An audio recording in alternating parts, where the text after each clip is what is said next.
நான் உங்களாவது கலூஸ்வரன் வாசிப்பெருமை 116 நான் உங்களுக்கு வாசிச்சு காட்டு போகிறேன். இதுதான் நான் எழுதியிருக்கிறேன். கரடி இது காட்டில் வாழும் விலங்கு ஆகும். இது பாலூட்டி வகையை சார்ந்தது. கரடிகளின் கண் சிறிதாக இருக்கும்.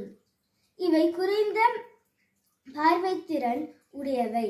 ஆனால் மூப்பத்திறனும் கேட்கும் திறனும் கொண்டவை. கரடிகள் 4 அடி உயரமும் 115 கிலோ எடையும் கொண்டவை. கரடி அனைத்தும் உண்ணியாகும்.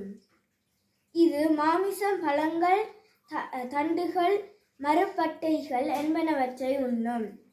கரடிகள் பனிக்காலங்களில் அதிக நேரம் உறங்கும்.